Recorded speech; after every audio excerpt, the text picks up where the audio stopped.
यहाँ हर अलग सोच का, हर अलग फिक्र का, हर अलग समझ का, हर टाइप का आदमी हमारे अतराफ़ है। तो जब हम बात करते हैं तो बात हमको एक ऐसे लेवल की करना कि जो आपसी मिलाप को बढ़ाए। और मैं दो चीज़ें आज भी कहूँगा, क्योंकि मैं हूँ साइकियाट्रिस्ट और मेरा कंसर्न है मानसिक स्वास्थ्य से। तो मैं ये देखूँगा कि इतनी देर में जो बात करूँगा आपसे, इसमें किसी का मानसिक स्वास्थ्य ना बिगड़ पाए। ये मेरी बड़ी जिम्मेदारी है, क्योंकि आजकल लोगों का मानसिक स्वास्थ्य बहुत आसानी से और जल्दी बिगड़ जाता है। और ये बिगड़ने की वजह से हमारे को, जैसा कि अभी मौलाना ने बताया कि डिप्रेशन का शिकार है। डिप्रेशन का शिकार ये मानसिक स्वास्थ्य बिगड़ने की साइन है। तो हम इन मानसिक स्वास्थ्य बिगड़ने से कैसा बचें? अब ये बचने के लिए तो हमारे पास बहुत सी चीज़ें हैं, मानसिक स्वास्थ्य बिगड़ने के लिए भी बहुत सी चीज़ें, और बिगड़ने के लिए इतनी चीज़ें बढ़ते जा रही है कि हम उनको आसानी से उसका शिकार होते जा रहे हैं। और हमें इसलिए एज ए ह्यूमन बीइंग, सबसे पहला, मैं अभी एक जनरल बात करूँगा, मैं कोई स्पेसिफिक डिप्रेशन, उसके कॉजेस वगैरह वगैरह पे नहीं जाऊँगा। मैं जनरल बात इसलिए करूँगा कि हमारे पास आज अलग अलग सोच के लोग हैं, अलग अलग विचार के लोग हैं, लेकिन सब ये चाहेंगे कि हम खुश रहें, हम आनंदी रहें, हमको कोई तकलीफ़ ना हो। तो आज का जो दौर है, ये दौर है कंपटीशन का, और इसमें अनड्यू कंपटीशन है। एक चाहता है कि मुझे और मिले, मुझे और मिले, और मुझे और मिले, यहाँ कोई एंड नहीं। और इसको कुरान ने बहुत अच्छे अल्फाज में डिस्क्राइब किया, अल्हाकुमुत तकासुर हत्ता ज़रतुमुल मखाबिर। आदमी की जो हवस है, कहीं की दौलत की, प्रॉपर्टी की, और जो भी हवस है, वो ख़त्म नहीं होंगी। कब तक? वो जब तक खबर की मिट्टी में नहीं मिलेगा। तो ये खबर में जाने का जो कंसेप्ट है, आदमी को बहुत से परेशानी से बचा देता। मैं एक ब्रीफ में बताऊंगा अकबर और बिरबल का वाक़या। अकबर बादशाह, उनकी बड़ी सल्तनत, और अकबर अपने बाग में एक बार गए, तो वहाँ एक साधु उनके बाग में लेटा था।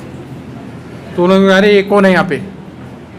तो उसने पूछा, आप कौन है? तो बोले, मैं बादशाह हूँ, इस मुल्क का बादशाह हूँ। तो बोले, मैं साधु हूँ। तो बोले, तुम यहाँ क्यों लेटे? तो बोले, किसकी जगह है? बोले, मेरी। बोले, मुझे नहीं पता था आपकी। तो आपके पहले किसकी थी? तो बोले, मेरे पिताजी की, उनसे पहले उनके पिताजी की, और आपके बाद अब मेरे बच्चों की होंगी, और इसके बाद उनके बच्चों की, और उसके बाद तो तुम्हारा क्या है? तुम्हारा यहाँ कुछ भी नहीं, तुम जाने वाले। तो हम जब तक ये कंसेप्ट दिमाग में नहीं डालेंगे कि हम यहाँ पर दुनिया में मुसाफिर बन के आए, हम एक मुसाफिर है, हमको यहाँ मुसाफिर के जैसा रहना है। अगर हम ये सोचें कि हम यहाँ परमानेंट रहने वाले हैं, तो हमारा डिप्रेशन बढ़ने वाला है, हमारे डिप्रेशन के प्रॉब्लम बढ़ने वाले हैं। तो हमें इतना ही करना चाहिए। यहाँ मैंने बहुत बार ये प्लेटफॉर्म से मैं एक मेरे बारे की स्टोरी भी सुनाया।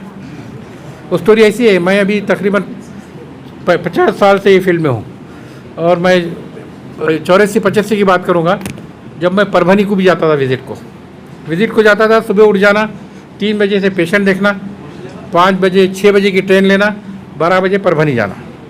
वहाँ जाने के बाद फिर हमारे एक फ्रेंड थे, उनके पास कुछ ब्रेकफास्ट करना, और 6 बजे तक 100-150 पेशेंट देखना, और फिर वापस ट्रेन से रात में 12-1 बजे। ये काफ़ी साल करा। एक दिन मैं गया, ट्रेन लेट हो गई बहुत, वो पहुंची वहाँ 2:30 बजे। मैं ना अब फ्रेंड के घर नहीं जाना आज, ये शाम में जो होटल रहते ना, वहाँ चले गया। वो खानावळ रहती थी, खानावळ में एक प्लेट लिखी हुई, महिन्याचे जेवण 150 रुपये। मैं देखा प्लेट, मैं बोला, अपने को लगता कितना? 150 रुपये महीने। मैं चक्रा खूब मारूँ मैं बिलावजी। उसके बाद से मैं परभनी की विजिट बंद कर दिया। लोग हालांकि बहुत बुलाते थे, सर तुम इधर आओ, सब उधर आओ। मैं बोला, कितनी भी जगह जाऊँ मैं, तो मुझे 2 टाइम का खाना 150 रुपये मिलता है, मैं ज़्यादा परेशान नहीं होना है। तो उसके बाद जिसको आना है आओ मेरे पास। तो मैंने मेरा स्ट्रेस पहले कम किया। जब तक आप स्ट्रेस कम करने के मेजर्स नहीं खुद पे अप्लाई करेंगे, तो आपका डिप्रेशन बढ़ने वाला है। तो मैं यही कह रहा था कि हमारा जो डिप्रेशन बढ़ने का एक है कि मैं अभी भी समझता हूँ, लोग कोरोना के पीरियड से कुछ बड़ा सबक नहीं ली। कोरोना ने बहुत बड़ा सबक दिया है कि आपके रिक्वायरमेंट्स मिनिमम है, आपकी ज़रूरत मिनिमम है, और आप उस पर बहुत खुश रह सकते हैं। लेकिन हम फिर भी आज उसके पीछे लगे हैं कि जो हम पहले थे, फिर हम जैसे कि वैसे होंगे, उससे ज़्यादा करेंगे। तो ये जो कंपटीशन है, अनड्यू कंपटीशन है, ये कंपटीशन की वजह से काफ़ी लोग डिप्रेशन में जाते हैं। तो ये सोच के रहना कि मैं अक्सर कहता हूँ, सबको ही कहता हूँ कि मुझे कहीं भी जाऊँ मुझे 2 टाइम का खाना लगता, बाकी मैं कंफर्टेबल है। तो जब तक ये सोच आप नहीं बनाएंगे, मैं समझता हूँ कि डिप्रेशन, फ्रस्ट्रेशन या स्ट्रेस नहीं जाएंगी। इसमें हमें हर टाइम इस बात का ख्याल रखना चाहिए कि इस दुनिया में हमसे भी ऊंचे लोग हैं, हमसे भी बड़े लोग हैं, हमसे भी अच्छे लोग हैं, हमसे भी नीचे है कम वाले लोग हैं। तो हमें देखना चाहिए हमारे कम वाले की तरफ, वो कैसा है, वो कैसा अच्छा रहता है, और हमें उसकी मदद करने की कोशिश करना चाहिए। यहाँ पे एक हदीस प्रॉफिट की मैं सुनाऊंगा, खैरुन्नास मई अनफुन्नास, बेहतरीन लोग वो है वो लोगों के फ़ायदे के लिए काम करते हैं, वो अपने फ़ायदे के लिए नहीं, दूसरों के फ़ायदे के लिए। और दूसरों का फ़ायदा करने में जो खुशी मिलती है, तो वो खुशी तुमको खुद के भलाई में नहीं मिलती जितनी दूसरे की भलाई मिलती है। तो हमें हमेशा दूसरे की भलाई के लिए काम करना चाहिए। और मैं समझता हूँ अगर हम इस प्रिंसिपल को अपनी ज़िंदगी में अप्लाई, तो हम भी खुश रहेंगे, दूसरों को भी खुश करेंगे, हम दूसरों को भी कम प्रॉब्लम पैदा होंगे। तो इतना कहकर मैं अपनी बात ख़त्म करता हूँ और आप सबको इस बात की शुभेच्छा देता हूँ, ईद की भी शुभेच्छा देता हूँ। और हम अमन से, शांति से रहे, एक दूसरे की मदद करते रहे, एक दूसरे के साथ अच्छा सलूक करें। इतना कह के मेरे 2 लफ्ज़ ख़त्म करता हूँ। जिसकी इच्छा है आने की, पर नहीं आना चाह रहे, उनको हम उनसे बात करेंगे, लोकमत के थ्रू करेंगे, हमारे सहकार्य के थ्रू करेंगे, हमारा एक नेटवर्क रहता है उनके थ्रू करेंगे। और ये जो नशा और आपस में जो अनबन चल रही है समाज में, उसको कम करने का प्रयास करेंगे। Thank you sir. इसमें राजू पिंपरी सर हमारे दरमियान मौजूद है, सर आराम से मौजूद है। अगर वो कुछ बोलना चाहेंगे तो उनको बोलने मौका दूंगा। लेकिन औरंगाबाद में जब भी आग लगने की कोशिश की, इस आदमी ने टैंकर लाकर पूरी आग बुझा दिया। तो राजू पिंपरी सर के लिए तालियां होनी चाहिए कि ऐसे लोग मौजूद हैं। एक आदमी हमारे साथ तकरीबन 5 से 7 साल का रिश्ता है और वो आज हमारे दरमियान है। बहुत खुशी हुई मेरे को। डॉक्टर काशीनाथ चौधरी जो सुपरिटेंडेंट है घाटी हॉस्पिटल के। अब समझ लीजिए घाटी में जो लोग पहुंचते हो कितनी ज़रूरतमंद होते हैं। वहाँ पे हमको जब ज़रूरत पड़ती है तो सर की तरफ से जो मदद होती है, वहीं नहीं औरंगाबाद के किसी भी खित्ते में सर की जब भी हमको ज़रूरत पड़ती, सर हमारे साथ खड़े रहते हैं। मैं दरख्वास्त करूँगा सर से, इस मौके पर आपके 2 लफ्ज़ होना ज़रूरी है सर। हम इंतज़ार कर रहे थे आपका। डॉक्टर काशीनाथ चौधरी सर के लिए तालियां बजाइए कि उनका इस्तकबाल कीजिए। सर से हम 2 लफ्ज़ सुनेंगे। जो आज का जो कार्यक्रम रखे हैं, ये जो ऑर्गेनाइजेशन, उनको थैंक्स बोलता मैं, मुझे इनविटेशन दे। और ऐसे प्रोग्राम ये इंसानियत फोरम के हमेशा मैं अटेंड करता, 4-5 महीने में रहते छो। और इससे एक हमको भी ज़रा स्फूर्ति मिलती कि इनके ऐसे जो प्रोग्राम बढ़िया रहते और जो समाज को आज ज़रूरत है वैसे पॉइंट सब कवर कर लेते ऐसे प्रोग्राम में उन्होंने। और इस बार शुरकुंबा का ये देख के उन्होंने रखे तो बहुत ही बढ़िया है। तो उनके जो भी प्रिंसिपल है मुझे अच्छे लगते हैं और आप भी फॉलो करना चाहिए, आपको सब मालूम है और डिटेल में बोलेंगे। Thank you very much. और कई लोग लीडर नहीं होते लेकिन लीडरशिप की पूरी क्वालिटीज़ उनके अंदर होती है, बातों के धनी होते, कुछ भी नहीं करते। लेकिन ये मजलिस और ये प्रोग्राम प्रैक्टिकल लोगों का है। हमारे दरमियान एक पठान है जो वाकई पठान है, जब बात करता है तो अपनी बात को पूरे तौर से मुकम्मल करता है, इंसानियत के लिए खड़ा है। औरंगाबाद में कितने भी टेस्ट आंदो हम समझते हैं पिछले 6 महीने में तकरीबन हज़ारों रुपये उन्होंने सिर्फ ये देखा कि हमारी ज़ुबान पे उन्होंने बात की लाज रखी। और बड़े बड़े टेस्ट में उन्होंने हमको वो रियायत दी शायद कोई और देता, जो नहीं दे सकता कोई और शहर के पास मेरे ख्याल से ऐसा पठान मौजूद नहीं होगा जो सरताज पठान औरंगाबाद को खुदा की नेमत है। मैं दरख्वास्त करूंगा सर से कि इस मौके पर सर आएँ, ज़ोरदार तालियों के साथ सर का इस्तकबाल करें। सर हमने कई लोग सुन लिया, आपको सुनना बाकी है, आएँ, क्योंकि हम लोग चाह ही रहे थे कि हम प्रैक्टिकल लोगों को एक दूसरे से मुलाकात कराएँ और इंसानियत के इस मैदान पे, इस प्लेटफॉर्म पे जो आपकी खिदमत है वो किसी के सामने छुपी हुई नहीं है। मैं दरख्वास्त करूँगा सरताज पठान सर से कि इस मौके पर अपनी इजहार ख्याल करें। आज जो ईद मिलन के उन्वान पर ये प्रोग्राम पयाम इंसानियत वाला रखा है, उन सब का मैं तहे दिल से शुक्र अदा करता हूँ। और थोड़ी देर से ही सही आप सब लोगों को मैं ईद की मुबारकबाद पेश करता हूँ। दरअसल ईद मिलन, क़याम इंसानियत का काम और आजकल के जो हालात चल रहे हैं इस पर बोलने के लिए काफ़ी कुछ है, क्योंकि आज हम देख रहे हैं कि हर फ्रंट पर हमारे डॉक्टर साहब और उनकी पूरी टीम जिस काम को लेकर चल रही है, तो हर अलग अलग फील्ड के लोगों को लेकर और अलग अलग टॉपिक्स पे लेकर और टाइम टू टाइम ये जो प्रोग्राम्स ऑर्गेनाइज कर रहे हैं, आज जो माहौल चल रहा है उस माहौल के हिसाब से और ज़रूरत भी है कि हम आपस में हमारे देश की उन्नति के लिए, हमारे लोगों के लिए आपस में जुड़े रहे, आपस में एक दूसरे से ताल्लुकात अच्छे रहे, कायम रहे। आज हमको इंसानियत को आगे लेके जाना है और इंसानियत का काम करना है, और यही मकसद के तहत क़याम इंसानियत वाला मौलाना ने अभी जो कहा मेरे बारे में, उनकी ये चाहत थी कि उन्होंने मेरे बारे में जो बताया है, दरअसल ये जो फील्ड पे काम करते हैं, मेरा तो अभी अल्लाह के फजल से एस्टैब्लिश सेंटर है और मैं किसी के लिए अगर कुछ कर पाऊँ या करता भी हूँ तो वो एक पार्ट ऑफ माई प्रोफेशन है और एक पार्ट ऑफ माई ड्यूटी है, लेकिन सही वक्त और सही मेहनत ये जो काम और मिशन को लेकर चल रहे हैं इनका है।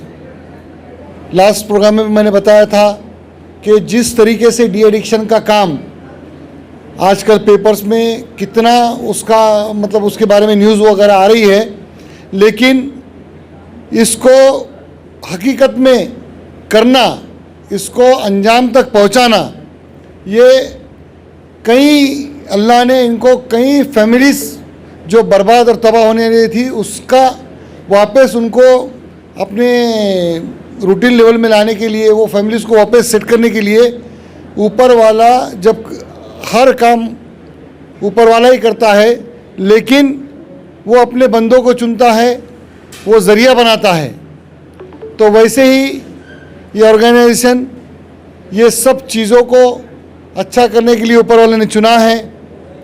मैं आप लोगों का ज़्यादा वक्त ना लेते हुए मैं फिर एक बार ये दोहराऊंगा कि अल्लाह इस काम में बरकत दे, इनसे बहुत काम ले, और एक ज़िम्मेदार शहरी होने के नाते, एक रिस्पॉन्सिबल सिटीज़न होने के नाते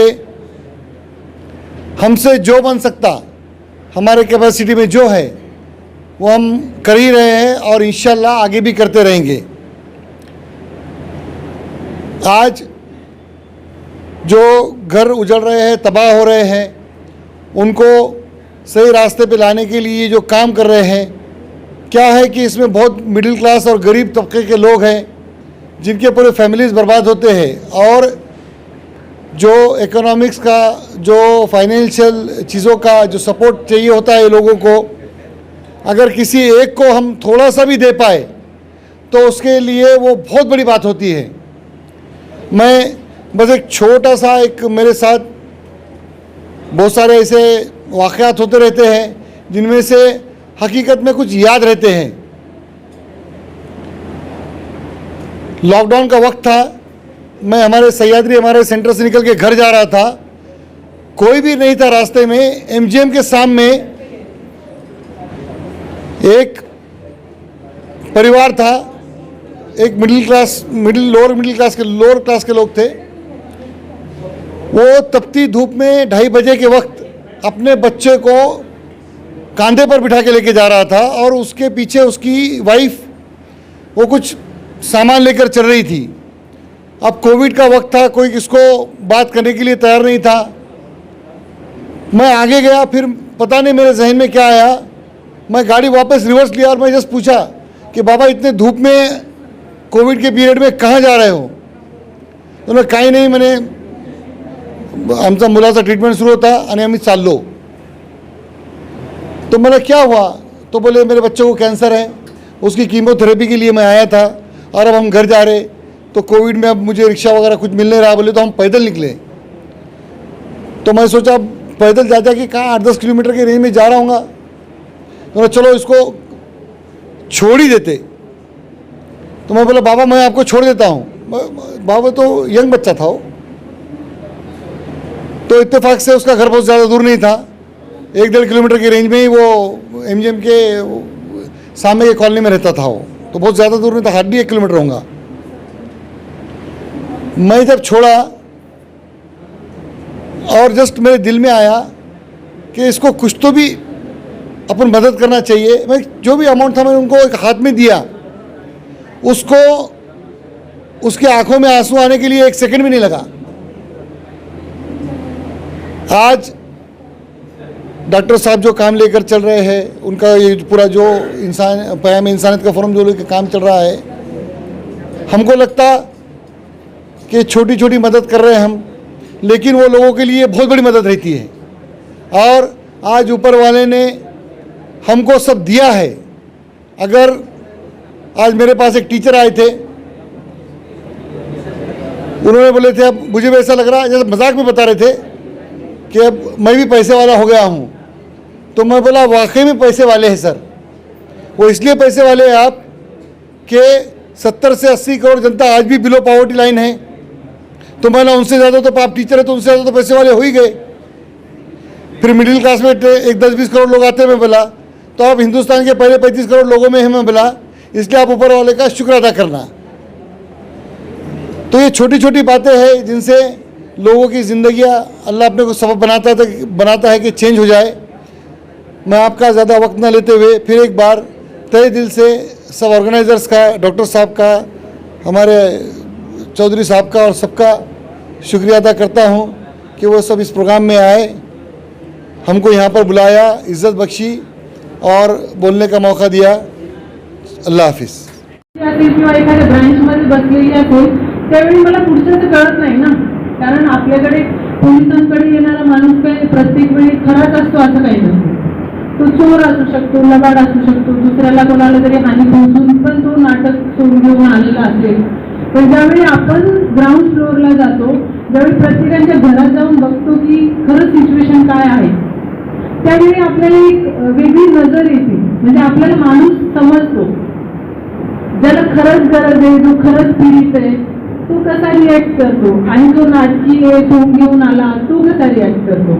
त्यावेळी आपल्याला ते दोन्हीचा फरक जेव्हा कळतो ना, त्यावेळी खरी पोलिसिंग होते. म्हणजे ज्यांना गरज आहे ते कसं म्हणतात, 100 काय चोर सुटले तर सुटले, एक संन्यासी फासावर गेला नाही पाहिजे. तसं 10 लोकांना आपण सोडलं तरी चालेल, पण एका खरंच गरजू माणसाला मदत झाली पाहिजे. आणि त्या एका गरजू माणसाला मदत कशी करायची हे मी पयाम इंसानियतकडून शिकले. ते मोठेपणा नाही करत, पण मला तरी आता असं वाटतं की बाबा जेव्हा आपण ग्राउंड लेवलला काम करतो तेव्हाच आपल्याला कळतं. त्याच्यानंतर आम्ही एक वेळेतर मनोरुग्ण बायकांसाठी पण काम केलं. मनोरुग्ण बायका ज्या रस्त्यावर फिरायच्या अर्धनग्न अवस्थेत, त्यांना डिटेक्ट करून त्यांना मग डॉक्टर कादरीकडे नेलं. आपण 1-2 केसेस केल्या त्या आपण, आणि त्या पण चांगल्या लेवलपर्यंत झाल्या सक्सेस. नंतर माझी बदली झाली आणि मग थोडंसं प्रेयर झालं गेलं माझं. पण मी आता प्रयत्न करेन वाढवण्याचा, कारण मला म्हणजे हे रिलेशन असं नाही की हात सुटला तर साथ सुटला, हे हर्ट टू हर्ट आहे. त्याच्यामुळे मी नक्की येईन आणि माझ्याने जेवढं काही होईल तेवढं शक्य मी करेन. आणि मला 2 शब्द बोलण्याची संधी दिली. थँक्यू जुनून भाई आणि तुम्हा सर्वांचे पण थँक्स. हम लोग बस आखिरी इस मोमेंट पे हैं और हमारे दरमियान कई लोग आते गए, बात होती चली गई. आखिरी में एक टीम आई जो मना कर रही बोलने को, वो नहीं बोलेंगी. मेरे को घबराहट हो रही कि नहीं बोलने से, क्योंकि जब वो नहीं बोलते हैं तो शहर में बहुत से मसाइल पैदा हो जाते हैं. वो जब बोलते हैं तो इश्यूज दब जाते हैं. यानी हमारी दामनी की टीम, औरंगाबाद की Damini team, Nimbore madam, Jadhav madam, ज़ोरदार तालियां इनके लिए लगाइए. ये लोग सुबह शाम न दिन न रात, ये फैमिली मेरे ख्याल से सबसे ज़्यादा शिकायत इनकी फैमिलीज़ को इनसे होंगी, क्योंकि फैमिली को टाइम नहीं देते, ये औरंगाबाद को टाइम देते हैं। ये हर आड़े में भिड़े में खड़े हैं, बिछड़े हुओं को जोड़ते हैं, टूटे हुओं को लाकर जमा करते हैं। कोई भाग गया किधर किसी को छोड़कर तो उसको लाकर घर में जमा किए। ये जेल में जमा नहीं करते, लोगों को घरों में लाकर जमा करते। अब जादव मैडम हमारे दरमियान हैं। निम्बोरे मैडम ने बड़ी माजरत खाई की, हालांकि उनका बहुत खूबसूरत बेटा भी साथ में है, मैं चाहता था वो भी बोलें, लेकिन मैं दरख्वास्त करूँगा हमारी जादव मैडम से, प्लीज़ इस मौके पे आए। इंसानियत नवाज लोगों को आप देख रहे हैं, याद रखिए ये इंसानियत नवाज लोग हैं जो इंसानियत के लिए खड़े रहते हैं। मैं जादव मैडम से रिक्वेस्ट करता हूँ, मैडम 2 शब्द आपके। सबसे पहले शुक्रिया जुनैद भाई आपका कि हमें यहाँ बुलाया। दूसरी बात यह कि आप बहुत बड़े, हम कुछ भी नहीं आपके, और हमारे बारे में इतनी अच्छी बातें बोलने जा रही है। हमारे दामिनी पथक के पुलिस कम्युनिटी पे हम निम्बोरे मैडम, मैं और जुनैद भाई, हम अकेले नहीं है। हमने अकेले नहीं क्या आवाज़ नहीं आती, हेलो, अकेले ने काम नहीं किया है ये। जुनैद भाई उनका रोज़ा था, अरे बाप, हेलो, उनका रोज़ा था, रमज़ान चालू थे, ये रमज़ान भी आए, वो रमज़ान में, और उनका रोज़ा था तो हम रोजे पे नहीं थे, मगर वो रोजे पे थे। तो सवेरे 6 बजे हमारे साथ में निकलते थे जब वो कोरोना के वक्त पे। तो जब चलते थे तो उन्होंने, हम तो भी कहीं पानी पी लेते थे, मगर वो सर पे कपड़ा भी नहीं लेते थे, सिर्फ टोपी रहती थी उनके पास में। हम दौलताबाद, माड़ीवाड़ा, वो बीट भट्टी वाले, ये सबके साथ में उनके घर में किट देते थे। एक तो ऐसा एक आदमी तो ऐसा था, ये हम जुनैद भाई और इरफान भाई और एक अपना, उनका नाम नहीं याद आ रहा, नुमान भाई, हम एक साथ में खड़े थे। एक घर का आदमी अपना नारेगांव में, घर का आदमी बाहर आता था जाता था, बाहर आता था जाता था। जुनैद भाई को मैंने बोला था कि जुनैद भाई 2 किट रखो वैसे, वो रखने के बाद में अपन क्या करेंगे, देखेंगे, बात करेंगे। तो उन्होंने बात किया, तो वो उन्होंने, हम उसके घर में मैं घुस गई तो बोले कि हमको चाय बनाओ, ऐसे ही बोला कि हम चाय पिला। तो उसमें तो निम्बोरे माड़े मांगी, जादव मैडम चाय पियेंगे उनके साथ में, बोला हाँ पियेंगे। तो उनके घर में कुछ भी नहीं था, नमक के सिवा और पानी के सिवा। हमने उनको बोला कि हमारा इतना बड़ा घर है, बोले हम आपको मांगेंगे तो ये दूसरे लोग कैसे मांगेंगे, बोले। तो इसके वजह से तो हमने जुनैद भाई को बोला कि भैया इनको देना चाहिए, तो हाँ बोले, क्यों नहीं देंगे। तो उनके घर में भी किट दिए हमने। और सिद्धार्थ नगर है हमारे पास में, उनके पास में कोई जाता नहीं, वहाँ पर इतने अच्छे लोग हैं, मगर उनमें भी एक फैमिली है, 2-3 फैमिली, उनमें अभी भी हर महीने में उनके पास में किराना जाता है, और वो लोग हमारा इंतज़ार करते हैं और बोलते हैं कि भाई हमारा किराना आएगा। ऐसा लगता है उनको कि जुनैद भाई, इनकी टीम फ़याम इंसानियत, ये टीम ऐसी है कि इन्होंने उन लोगों को दत्तक लिया हुआ है। अगर उनके घर पे, अगर घर के सामने अगर कोई गया तो रुकेंगे नहीं, आप रुकेंगे नहीं, इतनी बास आती है वो घर के सामने। अंदर जाए तो वो उनकी ये इधर से ऐसा आ जाता, उधर से ऐसा आ जाता, तो भी हम उनके पास में जाते और किट देते हर महीने में। मैं तो भूल जाती हूँ कभी कभी, मगर ये भूलते नहीं। और हम शुरुआत कहाँ से करेंगे ये तो पता ही नहीं चलता, मगर आदरणीय तुम्हारा इंसानियत हर देश में जाए, महाराष्ट्र में, हर स्टेट में, हर देश में जाए, सबके तरफ आपका नाम हो जाए। और है तो सही है, मगर भैया उस दिन हमारा शायद गणेश भैया, वो कौन है वो भैया, उनका नाम क्या है, इमरान भाई, उनके साथ में किट बांटे थे अभी अपंग लोगों को। तो जब ये भाई बाहर थे, कहीं राजस्थान में या कहीं तो भी गए थे, तो हमने जब उनके भी नाम लिया था। और हमारा ये राहुल भी उनके साथ में जुड़े हुआ है। हर एक फैमिली ऐसी छोटी छोटी फैमिली पकड़ता है, उनके सामने आता है कि इनको मदद करो, तो ये कभी भी ना नहीं बोलते। इसीलिए कब से क्या करूं और क्या उनके लिए क्या वो दुआ मांगूं, तो भगवान से यही बोलते कि ये इनके अच्छी तबीयत रहे और ये अच्छे, हिंदी तो मुझे लंगड़ी आती है, हिंदी तो बोल नहीं पाती तो ये इतने अच्छे, ये फैमिली, ये इंसानियत का फ़याम इंसानियत हरदम उनके जुड़े हुए रहते हैं। हम कभी भी रात में 12 बजे 1 बजे कभी भी फ़ोन करते हैं। और इनका दवाखाना भी इतना अच्छा है, अभी तो बोला है किसी ने 65 लाख रुपए अपना माफ़ किया है, किसी ने 45 लाख माफ़ किया है। और हम भी हर फैमिली के जहाँ भी कोने में जाना चाहिए, कहाँ जाना है, जहाँ गुनाह होता है उसके गुनाह होने से पहले हम वहाँ पहुँच जाते हैं और बोलते हैं कि रुको, ये मत करो। अगर आपके पास में अगर कोई फैमिली है और उसको तकलीफ़ है, तो अवश्य बोलो हमारे बारे में कि भाई हम उनके प्रॉब्लम सॉल्व करने के लिए हर रात में कभी भी आएंगे। हम कोरोना के वक्त में नहीं रुके तो आप कहाँ रुकेंगे। इसीलिए ये लाइफ, ये जीना, ये सिर्फ आपके लिए है और आप जिएंगे हम तुम्हारे लिए। और हमें आपके लिए एक मराठी में से बोलूँगी, मराठी येते कोणाला? हॅलो, मराठी जमते, ऐकते? तुम्ही सोबत असताना माझा मलाही आधार लागत नाही, तुम्ही सोबत असताना माझा मलाही आधार लागत नाही, तुम्ही फक्त सोबत राहा, मी तुम्हाला दुसरं काही मागत नाही। निम्बोरे मैम हमारे दरमियान हैं और मैंने बहुत दरख्वास्त की है मैडम से कि आप बोलिए, और फैमिली मेम्बर की तरह है निम्बोरे मैडम। और एक लड़की को उसके शौहर ने मारकर ये फ्रैक्चर कर दिया था। मैंने फ़ोन किया मैडम को, मैडम पूरी टीम के साथ आई, हर दुखे दिलों के साथ ये लोग खड़े हैं, और ना सिर्फ खड़े हैं बल्कि मजलूमों के साथ देते हैं। मैं निम्बोरे मैडम के लिए तालियां बजाइए, इनकी बात सुनते हैं। आदरणीय व्यासपीठ, मी मराठीत बोलेल, हिंदी माझी लंगडी आहेत। आदरणीय व्यासपीठ आणि माझे जमलेले बंधू आणि भगिनींनो, जुनेद मौलाना सरांचं आणि फॅमिली संध्या टीम आणि बरेच बहुतेक सोशल वर्कर माझे सहकारी, आमचं जवळपास एक तत्कालीन पोलीस आयुक्त चिरंजीव प्रसाद सर तेव्हापासून जास्त संपर्क आला आहे। आणि आता जे आपले शहराचे पोलीस आयुक्त आहेत माननीय डॉक्टर निखिल कुमार गुप्ता सर आणि उपायुक्त अर्पणा गीते मॅडम यांच्या मार्गदर्शनाखाली आम्ही दामिनी पथक म्हणून ड्युटी करतो। तर सर्वांना वाटतं दामिनी पथक म्हणजे फक्त मारहाण करणेच, पण थोडं डोक्यातून काढून टाकायचं, दामिनी पथक फक्त महिलांसाठी नाही तर पुरुषांसाठी पण आहेत खास करून। तर खूप वेळेस आमच्याकडे पुरुष पण मदत घेतात, आम्ही गोपनीय लेवलवर बरेच कामं करतो। आणि आताच मॅडमने आमच्या कामकाजाबद्दल सांगितलेलं आहे। कोरोना काळात खूप काही म्हणजे आमची पोलिसांची गाडी बघितली की आम्ही जवळ गेलो की लोक लांब लांब पळायचे, खूप जवळून बघितलं आम्ही, म्हणजे महायुद्धच म्हणता येईल त्याला, की जेव्हा जुनेद सर आणि आमची काही इतर NGO मार्फत पोलीस प्रशासनाने सुद्धा किट अवेलेबल करून दिले होते। तर आम्ही एक सावित्रीबाई नगर आहे तर आपल्या चिकटाणा परिसरमध्ये, तर त्या एरियात गेलो तर आम्ही सकाळच्या 7 वाजेपासून लोक वेट करत होते। जुनेद मौलाना सरांची टीम, फयामी इन्सानी सर्व टीम, आणि त्यावेळेस गेलो आम्ही तर संध्याकाळचे 6 वाजले होते, 5:30 ते 6। तर तेव्हा एका महिन्याने आम्हाला खरोखर घरात बोलवलं, मॅडममध्ये या।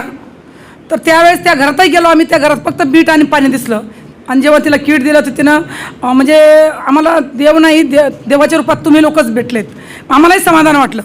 खूप काही प्रकारचं काम आहेत आमचं मोठ्या प्रमाणात, आम्ही जवळपास एक 5 ते 6 लाख विद्यार्थी मार्गदर्शन केलेत, खूप काही गोष्टी आमच्या निदर्शन आल्या, एक 8 ते 9 लाख लोकांशी संवाद आला, खूप ठिकाणी सेमिनारमध्ये कॉर्नर प्रोग्राम घेतो आम्ही। तुम्हाला असं वाटलं की आपल्या ह्या मोहल्ल्यामध्ये आपल्याला प्रोग्राम घ्यायचा आहे, आणि आता इथून पुढे आपल्याला गरज आहे पोलीस आणि नागरिकांनी एकत्र मिळून येण्याची, काम करण्याची। त्यामुळे कोणाची काही अडीअडचण असेल नक्कीच आमचे संपर्क साधा, आम्ही आपल्यासाठीच आहोत, नो प्रॉब्लेम। काही एक मित्रमैत्रिणीप्रमाणे पूर्ण गोष्टी शेअर करू शकता, कोणाच्या वैयक्तिक अडीअडचणी असेल, कुठल्या एरियामध्ये तुम्हाला काही प्रोग्राम राबवायचा तर नक्कीच आम्ही सोबत आहोत। आमच्या वरिष्ठांच्या आदेशानुसार आम्ही सदर ठिकाणी आपणा सर्वांना हेल्प करू।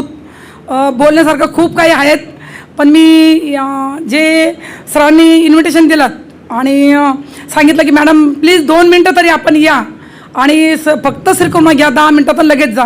आम्ही सरांना सांगितलं सर आम्हाला दुसरं इव्हेंट आहे, पण आम्ही सरांचं मान ठेवून आपण सर्वांनी जे 2 शब्द आमचे ऐकले, आणि हे 2 शब्द बोलण्यासाठी इथं जुनेद सरांनी जो आम्हाला मान दिला, सन्मान दिला, त्यासाठी मी सर्वांचे मनापासून खूप धन्यवाद करते, आणि इथं माझे 2 शब्द संपवते। थँक्यू सर, जय हिंद, जय महाराष्ट्र। घनश्याम सेठ भी तशरीफ लाए हैं, हमारे राजू पिंपरी सर है, उसके बाद लोकमत के बहुत से जादव सर मौजूद है, बहुत बड़ी ऑफिसर है पुलिस की, स्नेहा काढ़ार मैडम है। उसके बाद रमन करडे सर देवगिरी से के हेड हैं, वो तशरीफ़ लाए हैं। जफ़र सर मैथ्स का बहुत बड़ा नाम है औरंगाबाद का, वो हमारे दरमियान मौजूद है। इमरान गौरी सर मौजूद है, इमरान गौरी सर के साथ उनके साथ के एक अहम नाम देवानंद सर मौजूद है, और सर अहम लोग जो औरंगाबाद के हो सकते हैं वो मौजूद है। डॉक्टर काशीनाथ चौधरी जो वहाँ की जिम्मेदार है घाटी के, वो मौजूद है।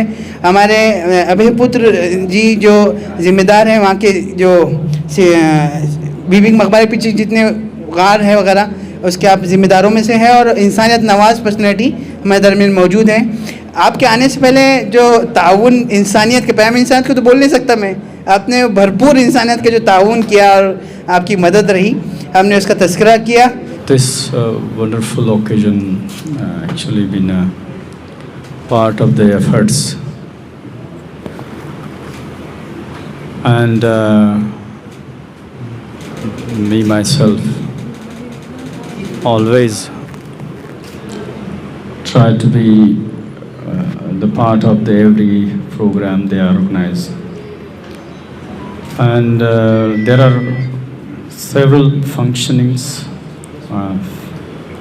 objects what they're doing, but my concern is to create the atmosphere, harmonious atmosphere of secularism. There is no bar, there is no limitation of the race and religion in this particular organizations, but the forerunner or the frontliners, they are of a different religion, and I take this opportunity to be proud and present myself, my community with them, and let other people see that we join and we have no objections at all to come together and work together for good for the human being, for the human society. We do talk, Mr. Farooqi and I do talk sometime how we can create this atmosphere and how we could influence other people and they could seize the feeling of the hatred which is been created by intolerance, especially due to the different faiths. Actually, we do not take after 12 anything. We do not even take milk. But we wanted to be part of this particular function. And not only this, I have been to another Sirkurma parties in my areas also organized. Just to represent and just to be present there. I'm very happy to be here, and I wish all the workers here, they are doing very wonderful job for the human society. Starting right from here in the great historic city of Aurangabad. Of course, there is a debate and what should people do or what not, but we will carry this. We will not focus on the other issues, but we will focus on the human values and to spread them, promote them. I'm really grateful to the organizers, those who invited me and let me the part of this wonderful occasion. Thank you. इस programme को इस message के साथ ख़त्म करना चाहते हैं कि हम लोग एक कोशिश में हैं, हम तलाश कर रहे हैं इंसानियत के उन अलम बरदारों को, उन झंडा उठाने वालों को जो इंसानियत के नाम पे एक दूसरे से जुड़े। और मैं खुदा की कसम खा के कह सकता हूँ कि औरंगाबाद में हमने एक प्लेटफॉर्म बना लिया जिसमें हिंदू, मुस्लिम, सिख, ईसाई और सब धर्म के लोग सिर्फ इंसानियत के नाम पे एक प्लेटफॉर्म पे आकर खड़े हो चुके हैं। हमारे लिए बहुत खुशनसीबी की बात है। हम एक ख्वाब देख रहे हैं, इस ख्वाब की कुछ बातें आपके सामने रख दूं। हम चाहते हैं कि हिंदुस्तान में कोई एक ऐसा शहर देखना चाहे जो सिर्फ इंसानियत के लिए खड़ा हो, तो मैं चाहता कि औरंगाबाद इसके एक ऐसी मिसाल बने कि हिंदुस्तान से लोग सिर्फ इसलिए सफ़र करें कि वहाँ पे एक प्लेटफॉर्म है जहाँ पे इंसानियत के लोग खड़े होते हैं और इंसानियत के लिए एक दूसरे की मदद करते हैं। मेरे पीछे बैठने वाले लोग, मेरे सामने बैठने वाले लोग, ये सब उसी ख़ानदान के एक फ़र्द है। मैं निम्बोरे मैडम मेरे ख़ानदान के एक फ़र्द की, कभी मैंने इनके और हमारे दरमियान और जादव मैडम के और पुलिस कम्युनिटी की तरफ से और मैडम जो आई थी इससे पहले वो और जितने हमारे अहबाब हैं, रमन करडेसर हो गए, जितने लोग हैं, ये सब ख़ानदान के माने कभी हमको महसूस नहीं हुआ कि हमारे बीच में कहीं मज़हब दूसरा है। इंसानियत के नाम पे हम लोग जुड़ें और उसके साथ जो काम हमारा अब तक चल रहा है 2005 से, वो एक तरक्की पे है। एक हम ट्रेंड लेके चलने वाले हैं। आइए अपने शहर की हिफाजत कीजिए। मैं जाने से पहले आप लोगों का एक मैसेज देना चाहता हूँ कि आप हमारे इस ट्रेंड में साथ आइए, नशा मुक्त शहर कीजिए, नशा मुक्त शहर के बारे में हम जो एक शेर हर जगह बोलते फिरते हैं और जगाना चाहते हैं इंसानियत के अलमबरदारों को, जो नवाज देवबंदी का एक शेर है कि जलते घर को देखने वालों फूस का छप्पर आपका है, जलते घर को देखने वालों फूस का छप्पर आपका है, आँख के पीछे तेज हवा है आगे मुकद्दर आपका है, उसके कत्ल पे मैं भी चुप था मेरा नंबर अब आया, मेरे कत्ल पे आप भी चुप है अगला नंबर आपका है। ये कत्ल, ये नशे, ये बातें, ये याद रखिए हमारे घर तक पहुंच सकती है। इसको बचाने के लिए बहैसियत इंसान हमको सामने आना ज़रूरी है और एक ख़ानदान की तरह एक औरंगाबाद को औरंगाबादीज़ के तौर पे हमको सामने लाकर खड़े करना चाहिए। हम बहुत शुक्रगुजार हैं मेरी पूरी टीम की तरफ से। मैं आपका शुक्रिया अदा करता हूँ कि आपके बहुत कीमती वक्त जो इस वक्त फैमिली का टाइम, जैसे इमरान गौरी सर ने फरमाया कि ये फैमिली का टाइम है, लेकिन आप लोगों ने फैमिली ही को टाइम दिया, ये भी एक फैमिली है और ये बड़ी अहम फैमिली है और आपके इस टाइम देने के हम बहुत शुक्रगुजार हैं। हम 1 महीने के अंदर जो ट्रेन चलाएंगे इसके बाद फिर एक मरतबा जुड़ेंगे। मैं उम्मीद करता कि आप लोग इस मोहब्बतनामे को फिर कबूल करेंगे और औरंगाबाद को एक मिसाली शहर बनाएंगे। मैं हमारे उन मेहमानों का भी बहुत शुक्र अदा करता हूँ जिनको हम बराह रास्त डायरेक्ट दावत नहीं दे पाए, किसी के थ्रू वो आए हैं, लेकिन वो हमारे दिल में जगह कर गए हैं क्योंकि इंसानियत की आवाज़ पे वो लोग आए हैं। मैं उनका शुक्रिया अदा करता हूँ। राजू सर के साथ जो सर आए हैं मैं बहुत शुक्रिया अदा करता हूँ। फिर इसके साथ हमारे चाउच साहब के साथ एक डॉक्टर है जो नौजवान डॉक्टर है और वो घाटी में काम करते हैं, मैं उनका भी बहुत शुक्रिया अदा करता हूँ। इसी तरह हमारे साथ जो अहबाब जो जुड़े हैं, मेरा भाई सचिन आया है अपने दोस्तों के साथ, मैं उनका भी बहुत शुक्रिया अदा करता हूँ। मैं तमाम लोगों का बहुत शुक्रिया अदा करता हूँ। इस शुक्रिया के साथ इस प्रोग्राम को ख़त्म करता हूँ। मैं दरख्वास्त करूँगा कि हमारे जो अहबाब अभी आए हैं उनको शीरकुरमा सही तरीके से दिया जाए और कुछ लोग तकल्लुफ़ी शीरकुरमा नहीं पी गए, वहाँ खालिद साहब इस टेबल की तरफ थोड़ा आ जाइए, आप जो इश्तियाक वाला टेबल है इसमें सही तरीके से नहीं हुआ और डॉक्टर वहीद साहब के टेबल को भी कुछ देख लिया जाए। मैं बहुत शुक्रिया के साथ इस प्रोग्राम को ख़त्म करने का ऐलान करता हूँ। बहुत शुक्रिया।